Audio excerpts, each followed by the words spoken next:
Hello everyone, চলে এলাম নতুন একটা ভিডিও নিয়ে। আমি আর হাজবেন্ড দেখো রেডি হয়ে সোজা চলে এসেছিলাম দমদম স্টেশনে ট্রেন ধরবো বলে। আর এসেই দেখছি এতটা রোদ গরম। তো যাই হোক, ট্রেনের জন্য ওয়েট করতে করতে ট্রেন কিন্তু চলে এলো। ট্রেনে করে কিন্তু আমরা সোজা চলে এলাম বিধাননগরে। আর বিধাননগর থেকে আমরা কোথায় যাব জানো? আমরা যাব হচ্ছে নিকো পার্কে। তো যাই হোক, নিকো পার্কের কাছাকাছি কিন্তু আমরা চলেই এসেছি। এবার খানিকটা আমাদের হাঁটতে হচ্ছিল বাস থেকে নেমে, তো সেটাই হেঁটে হেঁটে যাচ্ছিলাম। ভাবলাম তোমাদের সাথে কিন্তু একটু শেয়ার করে নিই, সেটাই শেয়ার করলাম।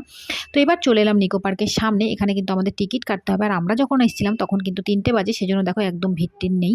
কারণ অনেক সকাল থেকেই লোকে কিন্তু পার্কে ঢুকে যায়, এখানে অনেকটাই টাইম কাটায়। আর এবার আমাদের টিকিট কাটার পালা। দেখো টিকিট কাটা কিন্তু কমপ্লিট হয়ে গেছে। এবার কিন্তু আমরা এগিয়ে যাচ্ছিলাম গেটের কাছে ভেতরে ঢুকবো বলে। তো আমরা 400 টাকা টিকিট কেটেছিলাম। আর 400 টাকায় কিন্তু জানো তো 14টা রাইড কিন্তু আমরা ফ্রি পাবো। তো যাই হোক, ঢুকে পড়েছি। ঢুকেই দেখো সামনের দিকটা খানিকটা ছিল এরকম পরিষ্কার পরিচ্ছন্ন, বেশ সুন্দর। আর এখানে মানে এত সুন্দর ছিল না পরিবেশটা, মনে হয় আরও আগে এলে ভালো হতো। আর এই দেখো পৃথিবীর এখানে গায়ে দেখো লেখা রয়েছে নিকো পার্ক। এটা গোল গোল করে ঘুরছিল, এটা কিন্তু বেশ সুন্দর। এখানে ছিল বাচ্চাদের একটা ঘোড়া রাইড, তো এটা দেখলাম বন্ধই রয়েছে। এবার আমরা সামনে এগিয়ে এলাম। এখানে রয়েছে একটা গোলক ধাঁধার মতো, সেটাতেই আমরা ঢুকবো। তো এখানে পুরো ডিজে বাজছিল। তো এবার আস্তে আস্তে করে কিন্তু আমরা সেই গোলক ধাঁধার ভেতরে ঢুকে পড়লাম। আর ঢুকেই তো আমি একদম মানে কোথা দিয়ে ঢুকলাম আর কোথা দিয়ে বেরোবো কিছুই বুঝতে পারছি না। একদম মানে যাচ্ছাতাই অবস্থা হয়ে গেছিলো এখানে, আমার সবারই তাই। আর আমি দেখো কি হাসছিলাম যে কি করে বেরোবো, সকলেরই সেম কিন্তু অবস্থা হয়ে গেছিলো। আর এই ভিডিও আমি তোমাদের ছোট্ট করে একটা দিয়ে দিয়েছিলাম। তো দেখো যতদূর চোখ যায় একই কিন্তু দেখা যাচ্ছে। আর এই জায়গাটা কিন্তু বেশ কালারফুল ছিল। এবার কিন্তু আমরা আস্তে আস্তে করে কিন্তু বেরিয়ে যাব। আর এই জায়গাটা না রাউন্ড রাউন্ড করে ঘুরছিল, আর কিন্তু খুব জোরে ডিজে বাজছিল। এখানে তুমি 2 সেকেন্ডও দাঁড়াতে পারবে না, এতটা মাথা ঘুরছিল। এবার বাইরে বেরিয়ে বাচ্চাদের দেখো এই রাইডটা, বাচ্চারা কারের ওপর কি সুন্দর বসে রয়েছে আর কারটা কিন্তু এদিক ওদিক করছিল। এটা কিন্তু বাচ্চাদের বেশ পছন্দের একটা। এখানে ছিল ফুড কোর্ট। তো যাই হোক, চলো আমরা সামনের দিকে যাই। এখানে ছিল সেই ভয়ানক রাইড। দেখো সবাই উঠেছে আর কি চিৎকার করছিল, আমার তো দেখেই ভয় করছিল কি করে এরা উঠেছে রে বাবা। এখানে ছিল একটা কার রাইড। এখানে বাচ্চা বড় সকলেই কিন্তু এই রাইডটা করতে পারবে। এটা কিন্তু বেশ মজার ছিল, এটা দেখছিলাম দাঁড়িয়ে দাঁড়িয়ে। এবার আমরা করব একটা রাইড প্রথমবার। তো সেই জন্য এখানে দাঁড়িয়ে রয়েছি। আর দেখো কত বড় লম্বা লাইন, দেখেছো? আমাদের কতক্ষণ টাইম লাগবে জানি না। তো যাই হোক, এখানে কিছুক্ষণ ধরে আমরা টাইম পাস করছিলাম দাঁড়িয়ে দাঁড়িয়ে। এবার হাজব্যান্ড বললো চলো একটু পপকর্ন খাওয়া যাক। তো দেখো হাজব্যান্ড কিন্তু পপকর্ন নিয়ে চলে এলো। আর পপকর্ন খেতে খেতে কিন্তু আমাদের টাইমও হয়ে গেল।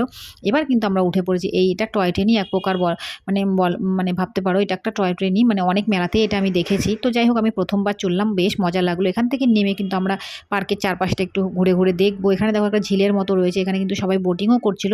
এটা কিন্তু বেশ সুন্দর ছিল। আর এদিকে দেখো কত গাছপালা রয়েছে এখানে, বেশ সুন্দর। এবার চলে এলাম আমরা নিকো পার্কের সেই ট্রেনে উঠবো বলে। আর এখানে দেখো ছোট্ট একটা স্টেশন, কি কিউট না স্টেশনটা।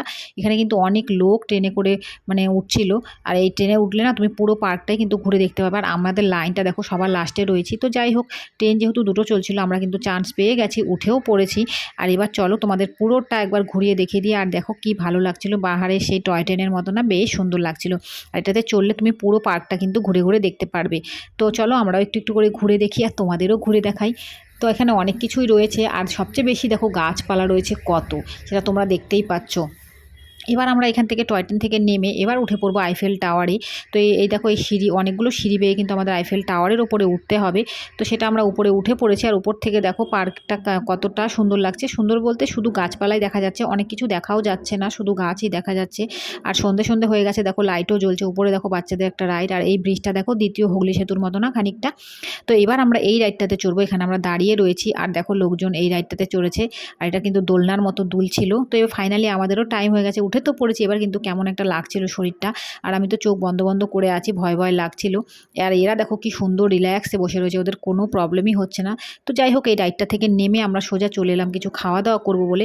তো হাজব্যান্ড বললো এখানে ধোসা খাবে, আর আমি এখান থেকে নিয়ে নিয়েছিলাম নুডলস। তো দেখো হাজব্যান্ডের ধোসা কিন্তু চলে এলো, আর আমার কিন্তু নুডলসও চলে এলো। এবার এটা দুজনে দুরকম মানে খাবার নিয়েছি। তো আমরা খাওয়া দাওয়া করে চলে এলাম এই কাপ রাইডে চড়বো বলে। তো হাজব্যান্ড বলছিল না এটাতে আমি আর চড়বো না, আমার মাথাটা মানে ঘুরবে। এটা যেহেতু রাউন্ড রাউন্ড করে কেমন ঘোরে সেজন্য। আর এই জায়গাটা কিন্তু বেশ সুন্দর ছিল বলো। এবার দেখো রাতও হয়ে গেছে, আইফেল টাওয়ারে কিন্তু কি সুন্দর লাইটও দিয়ে দিয়েছে, দেখেছো? এখনও কিন্তু আমাদের অনেক কিছু মানে দেখাও বাকি ছিল, অনেক রাইডে চড়তেও আমরা পারিনি। এবার চলে এলাম দ্য রিভার কেভ, এটা দেখতে। এর ভেতরে একটা গুহার ভেতরে আমাদের ঢুকতে হবে। তো এখানে এটার জন্য আমাদের এক্সট্রা 100 টাকা টিকিট কাটতে হয়েছিল। তো এবার আমরা ফাইনালি কিন্তু গুহাটার ভেতরে ঢুকে পড়েছি। আর এর ভেতরে না সেই 75,000-এরও বছর আগের অনেক জিনিস এখানে রয়েছে, যেগুলো আমরা মানে দেখিনি। তো সেগুলোই এখানে সুন্দরভাবে করা রয়েছে। এত সুন্দর করা রয়েছে না, তোমরা মানে না দেখলে বুঝতে পারবে না। যারা দেখেছো তারা তো অবশ্যই জানো। আর তোমরা যারা অবশ্যই এই পার্কে আসবে অবশ্যই কিন্তু এই জায়গাটা একবার ভিজিট করো। ভীষণ সুন্দর ছিল। মানে আমার তো খুব ভালো লেগেছে এটা। আর এটা ভেতরটায় ঢুকতে আমি তো ভাবলাম মানে টাইম বেশি লাগবে না, কিন্তু টাইম মোটামুটি অনেকটাই লেগেছিল। ১০-১৫ মিনিটেরও বেশি লাগছিল। আর এত ভালো লাগছিল না ভেতরটা ঢুকে, আমি তো পুরো একদম দেখেই অবাক হয়ে গেছি যে এত সুন্দর এর ভেতরে রয়েছে। তো যাই হোক ফাইনালি এটা থেকে কিন্তু আমরা বেরিয়ে গেলাম। বেরিয়ে কিন্তু সোজা চলে এলাম পার্কের বাইরে। রাতও হয়ে গেছিলো, ঠান্ডা ঠান্ডাও করছিল। সবাই দেখো চাদর টাদর হালকা হালকা গায়ে দিয়েছে, আমিও কিন্তু চাদরটা গায়ে জড়িয়ে নিলাম। তো চলো, তোমাদের ভিডিওটা কেমন লাগলো অবশ্যই জানিও। ভালো লাগলে চ্যানেলটিকে ফলো করো, ইউটিউব থেকে দেখলে অবশ্যই সাবস্ক্রাইব করো, আর লাইক কমেন্ট শেয়ার করতে কিন্তু একদম ভুলবে না বন্ধুরা। বাই।